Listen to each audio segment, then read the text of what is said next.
വടക്കാഞ്ചേരി ഓട്ടുപാറയിൽ വസ്ത്രവ്യാപാര രംഗത്ത് 65 വർഷത്തെ പാരമ്പര്യമുള്ള കലാ ടെക്സ്റ്റൈൽസ് ഏറ്റവും പുതുമകളോടെ വിപുലീകരിച്ചിരിക്കുന്നു. കലാ ടെക്സ്റ്റൈൽസ് ഓട്ടുപാറ വടക്കാഞ്ചേരി. കോൺടാക്ട് 04884232 പ്രതിപക്ഷ നേതാവ് വി ഡി സതീശൻ നയിക്കുന്ന പുതുയുഗ യാത്രയ്ക്ക് വടക്കാഞ്ചേരിയിൽ ഉജ്ജ്വല സ്വീകരണം ഒരുങ്ങുന്നു. ഫെബ്രുവരി 18 ബുധനാഴ്ച രാവിലെ 11 വടക്കാഞ്ചേരി ബസ് സ്റ്റാൻഡ് പരിസരത്ത് നടക്കുന്ന സ്വീകരണ സമ്മേളനം ബെന്നി ബെഹനാൻ MP ഉദ്ഘാടനം ചെയ്യും. ലൈഫ് മിഷൻ ഫ്ളാറ്റ് വിവാദവും വടക്കാഞ്ചേരിയുടെ വികസന മുരടിപ്പും ജനമധ്യത്തിൽ തുറന്നു കാട്ടാനാണ് UDF ലക്ഷ്യമിടുന്നത്. UDF 9 മണ്ഡലം കമ്മിറ്റികളുടെ നേതൃത്വത്തിൽ ആയിരങ്ങൾ അണിനിരക്കുന്ന സ്വീകരണ പരിപാടിയുടെ ഒരുക്കങ്ങൾ പൂർത്തിയായതായി ഭാരവാഹികൾ വാർത്താസമ്മേളനത്തിൽ അറിയിച്ചു. പ്രതിപക്ഷ നേതാവ് വി ഡി സതീശൻ സാർ നയിക്കുന്ന പുതുയുഗ യാത്ര ഈ വരുന്ന 18-ാം തീയതി രാവിലെ 11 മണിക്കാണ് വടക്കാഞ്ചേരി നിയോജകമണ്ഡലം കമ്മിറ്റിയുടെ ഉജ്ജ്വലമായ സ്വീകരണം നൽകുന്നത്. വടക്കാഞ്ചേരി ബസ് സ്റ്റാൻഡ് പരിസരത്താണ് നമ്മളിതിനു വേണ്ട സജ്ജീകരണം ഏർപ്പെടുത്തിയിട്ടുള്ളത്. ആയതിന് മുന്നോടിയായി നമ്മൾ വിളംബര ജാഥകൾ എല്ലാ മണ്ഡലം UDF കമ്മിറ്റികളുടെ നേതൃത്വത്തിൽ വിളംബര ജാഥകൾ സംഘടിപ്പിക്കുന്നുണ്ട്. ഇന്ന് വടക്കാഞ്ചേരി നിയോജകമണ്ഡലം കമ്മിറ്റിയുടെ നേതൃത്വത്തിലും വിളംബര ജാഥ സംഘടിപ്പിച്ചിട്ടുണ്ട്. പിന്നെ വ്യാപകമായിട്ടുള്ള പ്രചരണ പരിപാടികളും അതുപോലെ തന്നെ അനൗൺസ്മെൻ്റ് അടക്കമുള്ള എല്ലാ കാര്യങ്ങളും ഇതിനോടകം തന്നെ ചെയ്യുവാനുള്ള സജ്ജീകരണങ്ങൾ ഏർപ്പെടുത്തിയിട്ടുണ്ട്.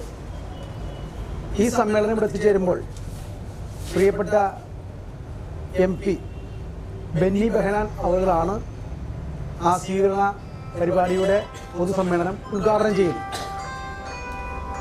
അതുപോലെ തന്നെ നാളെ രാവിലെ 11 മണിക്ക് ഈ കലാജാഥ സാംസ്കാരിക സാഹിതിയുടെ നേതൃത്വത്തിലുള്ള കലാജാഥ വടക്കാഞ്ചേരിയിൽ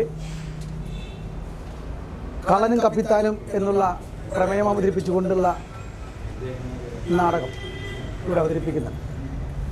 അതുപോലെ തന്നെ നിയോജകമണ്ഡലത്തിൽ നിന്നും വലിയ ജനാവലിയുടെ സാന്നിധ്യത്തിൽ ജാഥയായി പ്രതിപക്ഷ നേതാവിനെ വരവേൽക്കും. അതിൽ UDF വനിതാ വിഭാഗവും UDSFും യൂത്ത് വിങ്ങും എല്ലാവരും അണിചേരും. ഓരോ മണ്ഡലത്തിൽ നിന്നും ഓരോ വാദ്യ ഉപകരണങ്ങളുടെ അകമ്പടിയും ഇതിലുണ്ടായി. ഇത്രയുമാണ് നമ്മുടെ പരിപാടികളുടെ ഒരു ആകെത്തുക എന്ന് പറയാൻ ആഗ്രഹിക്കുക. നിയോജക മണ്ഡലം അതിർത്തിയിൽ നേതാക്കൾ ജാഥയെ വരവേൽക്കും. വാദ്യ കലാകാരന്മാർ അണിനിരക്കുന്ന വിവിധ പരിപാടികൾ സ്വീകരണത്തിന് മാറ്റുകൂട്ടും. UDF വനിതാ യുവജന വിഭാഗങ്ങളുടെ പ്രത്യേക പരിപാടികളും അരങ്ങേറും. യാത്രയുടെ വിളംബരമായി ഫെബ്രുവരി 17 ചൊവ്വാഴ്ച രാവിലെ 10:30 വടക്കാഞ്ചേരി പ്രസ് ക്ലബിന് മുന്നിൽ കലാജാഥ അവതരിപ്പിക്കും. UDF സംസ്ഥാന ജില്ലാ നേതാക്കൾ പങ്കെടുക്കുന്ന പരിപാടിയിൽ പ്രതിപക്ഷ നേതാവ് ജനങ്ങളുമായി നേരിട്ട് സംവദിക്കും. ജില്ലയിലെ രണ്ടാമത്തെ സ്വീകരണമാണ്. കാലത്ത് 10 മണിക്ക് ചേലക്കരയിൽ തുടങ്ങി 11:30 ഇവിടെ എത്തിച്ചേരുന്ന ജാഥ. അപ്പോൾ ഈ നിയോജകമണ്ഡലത്തിലും സർക്കാരിൻ്റെ വിവിധ കഴിഞ്ഞ 5 വർഷം പൂർത്തീകരിക്കുന്ന ഗവൺമെൻറ്റും MLA അടക്കമുള്ളവർ ഇവിടെ ലൈഫ് മിഷൻ പദ്ധതിയുടെ പൂർത്തീകരണത്തിൽ ഒരു നടപടിയും എടുക്കാത്ത സാഹചര്യം നിലനിൽക്കുക. അതുപോലെ തന്നെ കഴിഞ്ഞ ബഡ്ജറ്റിൽ ക്യാൻസർ സെൻ്ററാക്കി ഉയർത്തുമെന്നാണ് മെഡിക്കൽ കോളേജിൽ പറഞ്ഞിരുന്നത്. അതും വെറും പാഴ്വേലയായി വെറും പാഴ്വാക്കായി തീർന്നിരിക്കുകയാണ്. പിന്നെ വടക്കാഞ്ചേരി ബൈപ്പാസ് ഉൾപ്പെടെ ഒരുപാട് വാഗ്ദാനങ്ങൾ ഈ സർക്കാർ അധികാരത്തിൽ വരുന്നതിന് മുമ്പ് ജനങ്ങൾക്ക് കൊടുത്തിരുന്നു. മെഡിക്കൽ കോളേജിൽ 2005 ബഹുമാന്യനായ UDFിൻ്റെ നേതാവ് ഉമ്മൻചാണ്ടി മുഖ്യമന്ത്രിയായിരിക്കുമ്പോൾ കൊണ്ടുവന്ന മെഡിക്കൽ കോളേജിൽ അന്നുണ്ടായിരുന്ന സ്റ്റാഫ് പ്ലേറ്റാണ് ഡോക്ടർമാരുടെ ഉൾപ്പെടെയുള്ള എല്ലാ സ്റ്റാഫ് പ്ലേറ്റുകളും തുടരുന്നത്. അപ്പോൾ 20 വർഷത്തിനുള്ളിൽ അന്ന് 100 പേഷ്യൻസ് ആയിരുന്നെങ്കിൽ ഇന്ന് 500ഉം 600ഉം പേഷ്യൻസാണ്. അവർക്ക് അതിനനുസരിച്ച് സൗകര്യമൊരുക്കുന്നതിന് കഴിയുന്നില്ല. ചില കെട്ടിടങ്ങൾ വർദ്ധിച്ചു വരുന്നുണ്ട്. ഡോക്ടർമാരോ പാരാമെഡിക്കൽ സംവിധാനങ്ങളോ അതുപോലെ തന്നെ എക്സ്റേ സ്കാൻ സംവിധാനങ്ങളൊക്കെ വളരെ പരിമിതമാണ്. അതുകൊണ്ട് തന്നെ രോഗികൾ വളരെ കഷ്ടപ്പെടുകയാണ്. 6 മണിക്ക് വരുന്ന രോഗികൾ 4 മണി കഴിഞ്ഞിട്ട് ചിലപ്പോൾ OPയിൽ ഡോക്ടർമാരെ കാണാൻ കഴിയാത്ത സ്ഥിതിയുണ്ട്. റഫർ ചെയ്തു വരുന്ന പല അസുഖങ്ങൾക്കും സമയത്ത് ചികിത്സ നിശ്ചയിക്കാൻ കഴിയാത്ത സാഹചര്യവും നിലനിൽക്കുന്നു. അപ്പോൾ വളരെ വേദനാജനകമായ ആ ഒരു കാര്യത്തിലൂടെയാണ് ആരോഗ്യരംഗം കടന്നു പോകുന്നത്. പിന്നെ പൊതുവായ പദ്ധതികളൊക്കെ സമയബന്ധിതമായി പൂർത്തീകരിക്കാൻ ഈ സർക്കാരിനും ഈ MLAക്ക് നേതൃത്വം കൊടുക്കുന്ന സംവിധാനത്തിന് കഴിഞ്ഞിട്ടില്ല. വാർത്താസമ്മേളനത്തിൽ രാജേന്ദ്രൻ അരങ്ങത്ത്, NA Sabu, K Ajith Kumar, PG Jayadeep, Joby Alappad എന്നിവർ പങ്കെടുത്തു. പ്രകടന പത്രികയിൽ ഉണ്ടായിരുന്ന ഒരു വിഷയമാണ് ലൈഫ് മിഷൻ ഫ്ലാറ്റ് 1 വർഷത്തിനുള്ളിൽ പൂർത്തീകരിച്ച് ഗുണഭോക്താക്കൾക്ക് കൊടുക്കുമെന്നുള്ളത്. പക്ഷേ 5 വർഷമായിട്ടും യാതൊരു നടപടി ഉണ്ടായിട്ടില്ല. അതുപോലെ CN ബാലകൃഷ്ണൻ ഉള്ള സമയത്ത് അന്നത്തെ തലപ്പള്ളി ലാൻഡ് ബോർഡ് ഏറ്റെടുത്താണ് വടക്കേക്കുള പ്ലാന്റേഷൻ, ഏകദേശം 75 ഏക്കർ സ്ഥലം.